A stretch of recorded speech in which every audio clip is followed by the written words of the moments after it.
Alright, got this 2008 Audi A4 with the 2.0, doing the thermostat housing assembly. So, alright, first thing first, I'm gonna take off the splash shield. This one's kind of messed up, missing stuff. We got a bunch of these little flathead fastener clips. We'll go ahead and remove all those, pull up that splash shield. Alright, these tend to break, so I'm not really gonna mess with that. I'm basically just gonna lift up this radiator hose thing here. Got the little ring up there. Pop the little radiator hose and let it drain out, leak off. It makes a mess, Alright, so once you get that ring up, what I like to do is spray some penetrating fluid into the crack to get it loose, and then wiggle it, work its way out, let it pop out, drain into my drain pan. Really take your time with this. You don't want to break. All this crap is plastic, so let the penetrating oil sit. Just work it back and forth, up and down. Yeah, so work it back, up and down, side to side, very slow. Just ease your way out. And all right, so you are gonna have to remove the alternator to do this job. So go ahead and disconnect the negative battery cable. Set it to the side. I'm gonna pop this cover, put it to the side. Thermostat housing is actually behind there. Once I get closer and closer, I'll show you, but it's actually right there, kind of behind the alternator. You see where this hose goes up to. So go ahead, take off the drive belt, and then take off the alternator. Alright, so I actually have to remove the tensioner to get the belt off so I can remove the alternator, just because I noticed it was damaged here.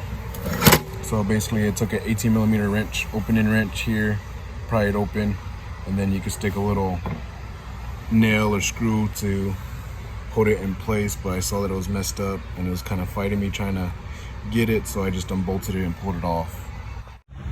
Alright, next I'm gonna remove the upper radiator hose. Got a clamp there, quick clamp here. Again with this one, so that soak, work it back and forth. You don't have to do this, but there's a bolt there underneath the things, kind of hard to get to, so it'll be easier with it out of the way.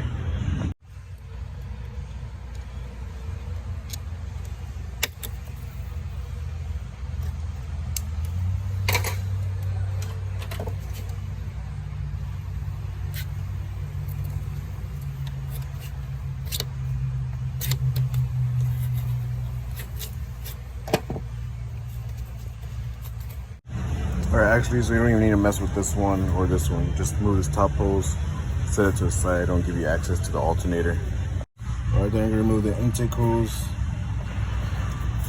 There's one down here. You're gonna have to use a flathead to get that, and then you can use a 7mm here. Unscrew them, pop it off.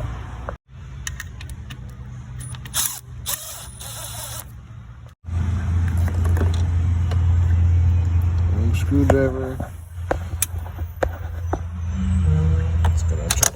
Break it loose.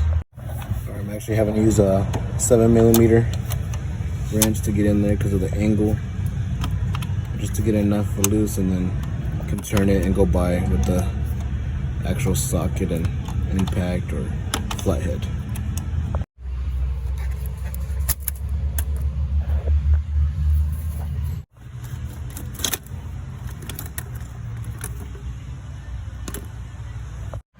Alright, gonna pop this off. Oops, fell on the drain pan. I'll get it.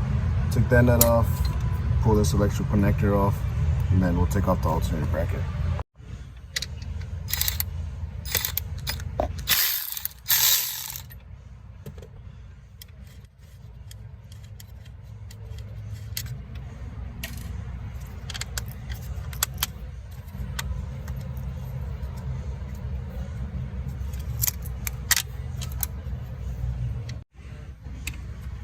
$6mm bolt.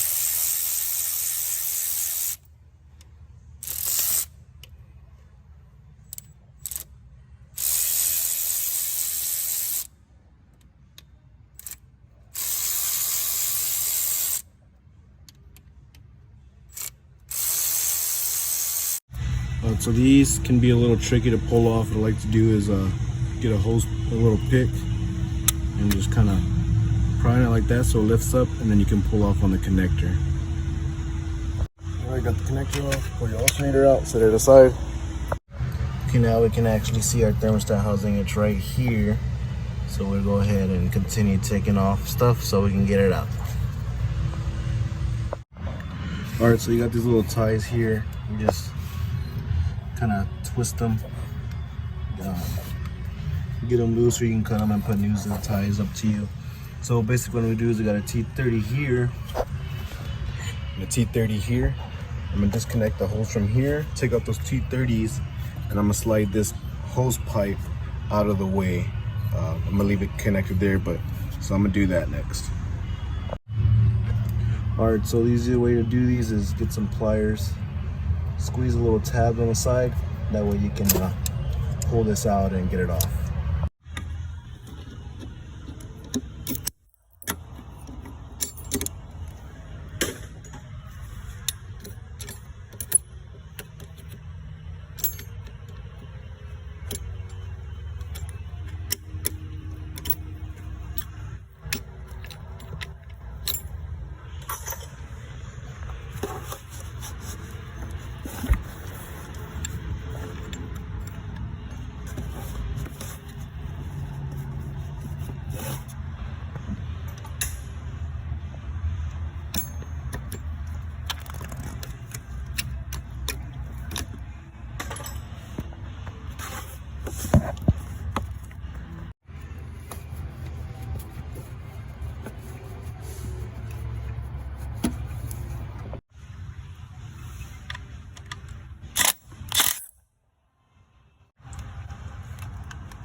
So basically now we got to move this harness out of the way. So I'm gonna disconnect this one, cut that zip tie, disconnect this one, disconnect that one, set it to the side because we need to get this pipe off to pull it. So there's a 10mm bolt there, and then another one right there that you gotta get off. Alright, so after you get the connectors disconnected, you got that 10mm bolt there. There's another one behind here. Loosen that so this bracket can come off and the sensors stay where they're at, so that way we can pull this tube off. Alright, so got this one off. For the back one, I did use a open-end wrench to get it loose, and I did it by fingers, had my hand on the bottom to make sure it isn't full. Used the magnet to pick it up. So now this is off the pipe. Got a triple square socket here. Got a clamp back there that I need to pull off so we can pop this out. So there's 2 triple square sockets, 5 triple squares, one right there, one right there. And take those loose off.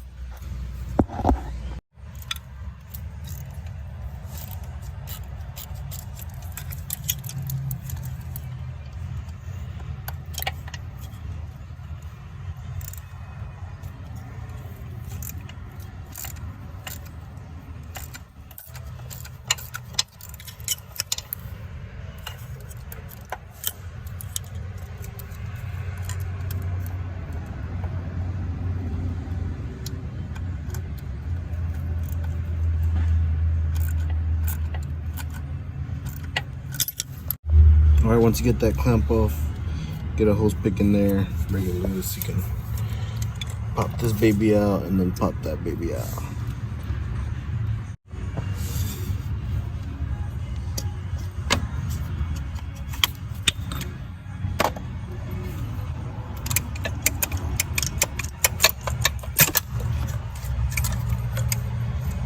But I don't need this bad boy.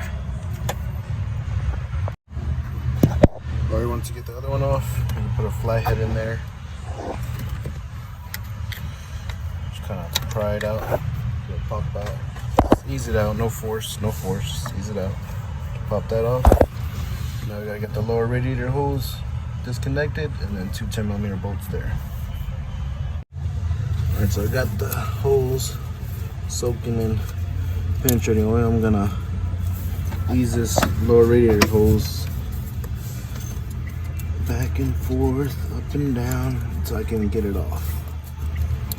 I probably won't get that on camera, but this is basically all I'm doing, just back and forth, just wiggling it, easing it out. Alright, so I actually popped off the 10mm bolt just because this hose is kind of hard to get to, so yeah. Get that out of the way. So I'm gonna bring the water pump up here so I have more room to wiggle with the hose and pop it off. Alright, so out of the way, so now I'm just gonna basically use my two hands and work with each other and pull on the thermostat housing, pull up, and pretty much done. Reverse process, put it all back together. Don't forget to clean your surfaces on the inside. Get a new O-ring, does not come with the thermostat, so get a new O-ring for that one. Then the inside, reverse process to install. Also, when installing the new one, make sure you put some grease or some lubricant penetrating oil around the seal so when you install it, it doesn't tear. It goes in nice and smooth.